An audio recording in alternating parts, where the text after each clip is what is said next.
అందరికీ నమస్తే. కొన్ని రోజుల క్రితం ఆంధ్రప్రదేశ్ ముఖ్యమంత్రి వైఎస్ జగన్మోహన్ రెడ్డి గారి పాలనలో మన ఆంధ్రప్రదేశ్ రాష్ట్రానికి జరిగిన మంచి మరియు సంక్షేమం గురించి మనం బ్రీఫ్‌గా డిస్కస్ చేసుకున్నాం. దానికి కంటిన్యూషన్ వీడియోనే ఇది. ఈ వీడియోలో మనం జగన్ గారి పాలనలో జరగని పనుల గురించి ఆయన రూలులో ఆంధ్రప్రదేశ్ రాష్ట్రానికి ప్రజలకి జరిగిన తీవ్ర నష్టాన్ని మేజర్ డ్రాబ్యాక్స్ గురించి మనం డిస్కస్ చేద్దాం. మ్యాటర్‌లోకి వెళ్ళే ముందు మీ అందరికీ నా తరపు నుంచి ఒక స్మాల్ డిస్క్లైమర్. అదేంటంటే ఇక్కడ నేను ఏ పొలిటికల్ పార్టీకి సపోర్ట్ చేయడం లేదు. కేవలం లాస్ట్ 5 ఇయర్స్‌లో జగన్ గారి పాలనలో రాష్ట్రానికి జరిగిన లాస్ అండ్ డ్రాబ్యాక్స్ గురించి మాత్రమే నేను మీకు వివరించి చెప్పబోతున్నా. సో నేను జగన్ గారి పాలనలో రాష్ట్రానికి జరిగిన పాజిటివ్స్ గురించి చేసిన లాస్ట్ వీడియోని మీరు ఎంత న్యూట్రల్‌గా అయితే చూసి నన్ను సపోర్ట్ చేశారో, ఇప్పుడు ఈ వీడియోని కూడా మీరు అంతే న్యూట్రల్‌గా చూడాలని నేను మనస్ఫూర్తిగా కోరుకుంటున్నాను. కొంచెం ఆ సబ్స్క్రైబ్ బటన్ మీద క్లిక్ చేసి మన ఛానల్‌ని సబ్స్క్రైబ్ చేయండి ప్లీజ్. ఇంకా లేట్ చేయకుండా మ్యాటర్‌లోకి వద్దాం. Point number 1, Andhra Pradesh the state with no capital. ఉమ్మడి ఆంధ్రప్రదేశ్ రాష్ట్రం విడిపోయి దశాబ్ద కాలం అవుతున్నా కూడా ఇంకా మన ఆంధ్రప్రదేశ్కి సరైన రాజధాని లేదు. అప్పట్లో టీడీపీ ప్రభుత్వం స్టేట్కి సెంటర్లో ఉన్న అమరావతిని రాజధానిగా నిర్ణయించినప్పుడు ఆ టైంలో ప్రతిపక్ష హోదాలో ఉన్న వైఎస్ఆర్సీపీ జగన్మోహన్ రెడ్డి గారు కూడా దానికి సపోర్ట్ చేయడం జరిగింది. బట్ వన్స్ ఎప్పుడైతే 2019లో జగన్ గారు సీఎం అయ్యారో రాజధాని విషయంలో ఫుల్గా గందరగోళం సృష్టించారు. ప్రతిపక్ష నాయకుడిగా ఉన్నప్పుడు అమరావతిని రాజధానిగా యాక్సెప్ట్ చేసిన జగన్ గారు ఎప్పుడైతే సీఎం అయ్యారో అప్పటి నుంచి రాజధాని విషయంలో మనకి సరైన క్లారిటీ ఇవ్వకుండా ఈ 5 ఇయర్స్ కాలం గడిపేశారు. మధ్యలో సడన్గా సీఎం జగన్ గారు ఆంధ్రప్రదేశ్కి ఇంకా 3 రాజధానులు ఉంటాయని అసెంబ్లీలో ప్రకటించిన ఆ మూడిట్లోనూ ఒక్క ప్రాంతాన్ని కూడా ఆయన క్యాపిటల్గా నిర్మించలేకపోయారు. ఈ మధ్యలో ఒకసారి ఏపీకి ఇంకా వైజాగ్ క్యాపిటల్గా ఉండబోతుంది అని వైఎస్ఆర్సీపీకి చెందిన మినిస్టర్స్ పార్టీ మెంబర్స్ బయట స్టేట్మెంట్స్ ఇచ్చినా అవి కూడా సరిగ్గా వర్కౌట్ అవ్వలేదు అని మనం చెప్పుకోవాలి. సో సీఎం జగన్ గారు మన స్టేట్కి క్యాపిటల్ గురించి క్లారిటీ ఇవ్వకపోగా ఫుల్గా మనల్ని కన్ఫ్యూజన్లోకి నెట్టేశారు. Point number 2, Polavaram work still in progress. Andhra Pradesh రాష్ట్రానికి జీవనాడిగా మారనున్న పోలవరం ప్రాజెక్ట్ని ఇంకా పూర్తి చేయకపోవడం సీఎం జగన్ గారి పాలనలో ది మేజర్ డ్రాబ్యాక్ అని మనం చెప్పుకోవచ్చు. వెల్ఫేర్ స్కీమ్స్ మీద పెట్టిన ఇంట్రెస్ట్ అండ్ కాన్సన్ట్రేషన్లో పావు వంతు ఈ పోలవరం ప్రాజెక్ట్ మీద మన జగన్ గారు పెట్టి ఉంటే ఆంధ్రప్రదేశ్లో చాలా జిల్లాలకి ఇరిగేషన్ మరియు తాగునీటి సమస్యలు తీరిపోయేవి. బట్ ఈ 5 ఇయర్స్లో వైఎస్ఆర్సీపీ గవర్నమెంట్ పోలవరం మీద పెద్దగా ఫోకస్ పెట్టలేదు. Point number 3, no special status to AP. 2019 election క్యాంపెయినింగ్లో జగన్ గారు స్పెషల్ స్టేటస్ గురించి అన్న మాట ప్రతి ఒక్కరికి గుర్తుండే ఉంటుంది. మేము అధికారంలోకి రాగానే కేంద్ర ప్రభుత్వం మెడలు వంచి ఆంధ్రప్రదేశ్కి ప్రత్యేక హోదాని తెస్తామని అన్నారు. కానీ ఇక్కడ 5 సంవత్సరాల అధికార కాలము పూర్తి కావస్తున్న వైఎస్ఆర్సీపీ గవర్నమెంట్ ఇంకా కేంద్ర ప్రభుత్వం మెడలు వంచనూ లేదు స్పెషల్ స్టేటస్ కూడా తెప్పించనూ లేదు. Point number 4, big shock to government employees. YSRCP గవర్నమెంట్లో ఎప్పుడూ లేని విధంగా ఈసారి ప్రభుత్వ ఉద్యోగులు చాలా నష్టపోయారని మనం చెప్పుకోవాలి.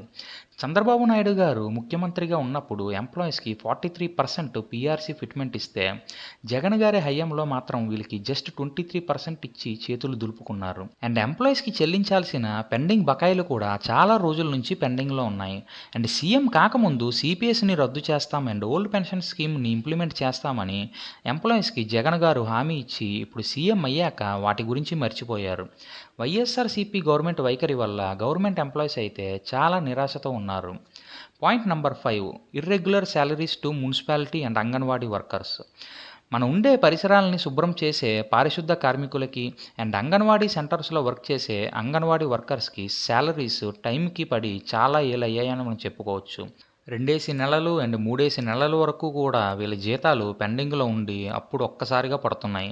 దీనివల్ల వీళ్ళు ఆర్థికంగా చాలా సతమతం అవుతున్నారు. మొన్న ఈ మధ్యకాలంలో పారిశుద్ధ కార్మికులు సమ్మె కూడా చేశారు. ఆ టైంలో రోడ్ల మీద ఎక్కడున్న చెత్త అక్కడ నిలవ ఉండిపోయేది. చూడడానికి మనకే చాలా ఇరిటేషన్ వచ్చేసేది. అలాంటిది 2 నెలలకు ఒకసారి 3 నెలలకు ఒకసారి జీతం పడుతూ ఉంటే వాళ్ళకి ఎంత ఇరిటేషన్ రావాలి చెప్పండి. Point number 6, Andhra Pradesh the state of liabilities. 2014 టైంకి మన ఏపీ అప్పులు 1,96,000 కోట్లుంటే ఇప్పుడు అది 4,29,000 కోట్లయ్యింది. ఏ రాష్ట్రంలో ఉన్న నాయకులు ఎవరైనా సరే రాష్ట్రంలో ఉన్న అప్పులు తగ్గించుకుని మిగులు బడ్జెట్‌లోకి రావాలని చూస్తారు. బట్ ఇక్కడ మన ఏపీలో మాత్రం గత 10 సంవత్సరాలలో అప్పులు 3 రెట్లు పెరిగి కూర్చుంది. ఈ పరిస్థితికి రావడానికి జగన్ గారు కూడా ఒక కారణమని మనం చెప్పుకోవచ్చు. Point number 7 unemployment. జగన్ గారు సీఎం అయ్యాక మన ఏపీలో జరిగిన ఒకే ఒక మెగా రిక్రూట్మెంట్ సచివాలయం జాబ్స్ రిక్రూట్మెంట్ మాత్రమే. దాని తర్వాత చెప్పుకోదగ్గ రిక్రూట్మెంట్ ఏదీ కూడా జరగలేదు. మధ్యలో ఏపీపీఎస్సీ ద్వారా గ్రూప్ 1 అండ్ గ్రూప్ 2 పోస్టులకి రిక్రూట్మెంట్ జరిగినా అవి 1000 కన్నా తక్కువ పోస్టులే. అండ్ పోలీస్ శాఖలో నియామకానికి కూడా జస్ట్ నామమాత్రానికి ఇచ్చినట్టు నోటిఫికేషన్ ఇచ్చారు. ప్రతి సంవత్సరం జాబ్ క్యాలెండర్స్ రిలీజ్ చేస్తామని ఎలక్షన్ టైంలో హామీ ఇచ్చి మాట తప్పారు సీఎం జగన్ గారు. Job calendars and job notifications కోసం కాంపిటేటివ్ ఎగ్జామ్స్కి ప్రిపేర్ అవుతున్న నిరుద్యోగులు వెయిట్ చేసి లాస్ట్కి కొంతమందికి ఏజ్లు అయిపోయి అండ్ మరి కొంతమంది వాళ్ళ ఫ్యామిలీస్ మీద పడుతున్న ఆర్థిక భారాన్ని చూడలేక మానసికంగా చాలా డిస్టర్బ్ అవుతున్నారు. Point number 8 limitless welfare schemes. మన ఏపీలో మరి ఏ ఇతర రాష్ట్రంలో లేని విధంగా సంక్షేమ పథకాలు అమలవుతున్నాయి మన జగన్ గారి హయాంలో. బట్ దీనివల్ల స్టేట్ రెవెన్యూ అండ్ డెవలప్మెంట్ మీద నెగిటివ్ ఇంపాక్ట్ అయితే పడుతుంది. బికాజ్ స్టేట్లో జనరేట్ అయిన రెవెన్యూ మొత్తము వెల్ఫేర్ స్కీమ్స్ మీద పెట్టేస్తే మరి డెవలప్మెంట్కి కావాల్సిన నిధుల సంగతి ఏంటి? దీనివల్ల ఆటోమేటిక్గా మన ఏపీ అప్పులు తీసుకోవడం జరుగుతుంది. అప్పులు తీసుకుని లాస్ట్కి మన ఏపీని అప్పుల రాష్ట్రంగా మార్చేసింది మన వైఎస్ఆర్సీపీ గవర్నమెంట్. వెల్ఫేర్ స్కీమ్స్ ఇవ్వచ్చు, బట్ ఎప్పుడు ఇవ్వాలి? దానికి తగ్గ రెవెన్యూ జనరేట్ అయినప్పుడు ఇచ్చుకోవాలి. అంతేకాని మనకి రూపాయి వచ్చినప్పుడు దానికి ఇంకొక రూపాయి కలిపి పంచుకుంటూ పోతే ఇంకంతే సంగతులు. Point number 9 lack of development. Hyderabad కంపెనీస్లో వర్క్ చేసే 50% మంది ఎంప్లాయీస్ మన ఏపీకి చెందిన వాళ్ళే. మన ఏపీలో చెప్పుకోదగ్గ కంపెనీస్ ఏమీ రాకపోవడంతో మన ఏపీ యువత అటు బెంగళూరు, చెన్నైకి అండ్ ఇటు హైదరాబాద్, ముంబైకి వలస వెళ్ళి అక్కడే సెటిల్ అయిపోతున్నారు. ఇక్కడ తప్ప ఇంకెక్కడైనా వెళ్ళి బతికేయవచ్చు అన్న దౌర్భాగ్య స్థితిలో మన ఏపీ ఉంది ప్రజెంట్. అండ్ ఇలాంటి పరిస్థితి వచ్చిందని కూడా మన వైఎస్ఆర్సీపీ గవర్నమెంట్కి తెలుసో లేదో మరి.